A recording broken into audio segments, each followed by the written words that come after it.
जय श्री कृष्णा, जय श्री राधे। मैं पंडित सोमेश कांत रविकांत दीक्षित महावैष्णो माता मंदिर जबलपुर से आप सभी का अपने YouTube चैनल पर बहुत स्वागत करता हूं।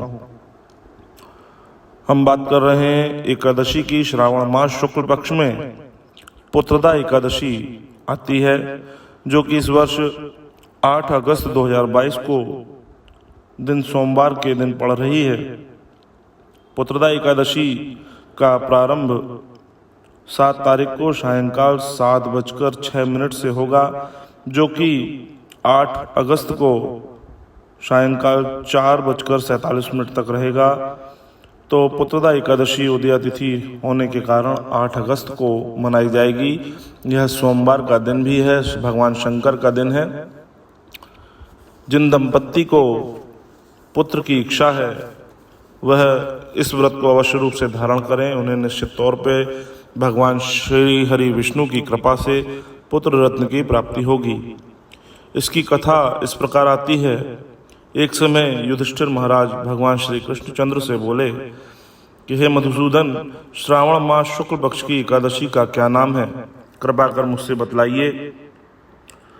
तब भगवान श्री कृष्ण बोलते हैं कि हे राजन, प्राचीन काल में माहिष्मतीपुरी में महीजित नाम का राजा राज्य करता था। उसके कोई पुत्र नहीं था, इससे उसके राज को सुख नहीं मिलता था। बिना पुत्र के इस लोक और परलोक में सुख नहीं है, ऐसी वह दिन भर चिंता करता रहता था। पुत्र की प्राप्ति के लिए उपाय करते हुए उस राजा को बहुत समय बीत गया, परंतु उसको पुत्र रत्न नहीं प्राप्त हुआ। अपनी वृद्धावस्था को देखकर राजा बहुत चिंतित हो गया। एक दिन सभा में को बुलाया और प्रजा में बैठे हुए सभी गणमान्य लोगों से बोला कि हे प्रजाजन, इस जन्म में मैंने ऐसे कौन से पाप किए हैं?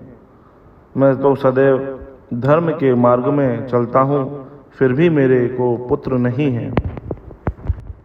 इस पर आप सभी लोग विचार करें। ब्राह्मण और प्रजाजन इस बात को सुनकर आपस में विचार करने लगे और वे सभी लोग घने जंगल में चले गए। वहाँ घोर तप करने लगे। प्रजाजन जब एक दिन तप कर रहे थे, उसी समय वहाँ लोमश मुनि आए। उनको देखकर प्रजाजन और ब्राह्मणों ने उनको यथायोग्य प्रणाम किया और प्रसन्न किया। उनको देखकर लोमश मुनि बोले कि तुम सब यहाँ किस कारण से आए हो? मैं अवश्य ही तुम्हारा हित करूँगा, इसमें कोई संशय नहीं है। सभी लोग बोले कि हम अपने आने का कारण कहते हैं, आप ध्यान से सुनिए। हम संदेह निवारण करने को घने जंगल में यहाँ तपस्या कर रहे हैं। हमारे राजा महीजित हैं जो पुत्रहीन हैं। हे ब्राह्मण देवता, हम उन सब की प्रजा हैं। उनको बिना पुत्र के देखकर हम सभी दुखी हैं। सो दृढ़ विचार करके हम तप करने को यहाँ आए हैं। हे मुनि, उनके भाग्य से ही हमको आपके दर्शन हुए हैं। बड़ों के दर्शन करने से मनुष्यों का कार्य अवश्य रूप से सिद्ध हो जाता है। हे मुने, कोई ऐसा उपदेश दीजिए जिससे राजा को पुत्र की प्राप्ति हो। उस राजा के पहले जन्म का वृत्तांत ध्यान करके मुनि बोले कि पहले जन्म में यह निर्धन और क्रूरता के कर्म करने वाला एक वैश्य था। एक गांव से दूसरे गांव में जाकर व्यापार करता था।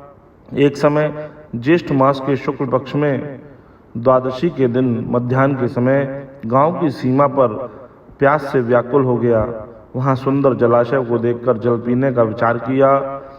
वहां हाल ही में ब्याई हुई गौ माता समेत अपने बछड़े समेत पानी पीने को आई। उस वैश्य के रूप में तुम्हारे राजा ने उस जल पीती गाय को हटा दिया और स्वयं जल पी लिया।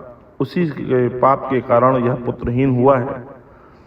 हे मनुष्य, हे प्रजाजन, ऐसा पाप तुम्हारे राजा के द्वारा पूर्व जन्म में किया गया है। तब वे सभी प्रजाजन बोले कि हे मुने, पुराणों में सुना है कि पुण्य के प्रभाव से पाप भी नष्ट हो जाते हैं। इसलिए कोई पुण्य करने का उपदेश दीजिए जिससे राजा के पाप नष्ट हो जाएं और उन पर आपकी कृपा हो और उन्हें पुत्र की प्राप्ति हो। लोमश मुनि बोले कि श्रावण मास में शुक्ल पक्ष में पुत्रदा नाम की प्रसिद्ध एकादशी आती है। इसका व्रत विधि पूर्वक करो, रात्रि में जागरण करो, उनका निर्मल पुण्य राजा को दे दो। ऐसा करने से निश्चय ही राजा को पुत्र की प्राप्ति होगी। लोमश मुनि के वचन सुनकर उन सभी ने उनको प्रणाम किया और अपने घर को चल दिए। श्रावण मास आने पर सभी लोगों ने राजा के सहित श्रद्धा पूर्वक इस व्रत को धारण किया। द्वादशी के दिन अपना पुण्य राजा को दिया। पुण्य के देते ही रानी ने गर्भ धारण कर लिया। प्रसव का समय आने पर सुंदर पुत्र को उत्पन्न हुआ। हे नृपश्रेष्ठ, इस प्रकार यह पुत्रदा नाम की एकादशी प्रसिद्ध है। इस लोक और परलोक को सुख चाहने वालों को इसका व्रत रखना चाहिए। यहाँ पुत्र का सुख पाकर अंत समय में स्वर्गलोक को जाते हैं। इस तरह भगवान श्री कृष्ण के द्वारा युधिष्ठिर महाराज को एकादशी व्रत का वृत्तांत बतलाया गया। तो हे भक्तों, आप सभी पुत्रदा एकादशी का व्रत अवश्य रूप से धारण करें। इससे निश्चय ही श्री हरि विष्णु अत्यंत प्रसन्न होते हैं और वैकुंठ की प्राप्ति होती है। जिन दंपत्ति को पुत्र सुख नहीं मिलता है वह भी इस व्रत को अवश्य रूप से धारण करें। उन्हें भी भगवान श्री हरि विष्णु की कृपा से पुत्र रत्न की प्राप्ति होगी। जय श्री कृष्णा, जय श्री राधे।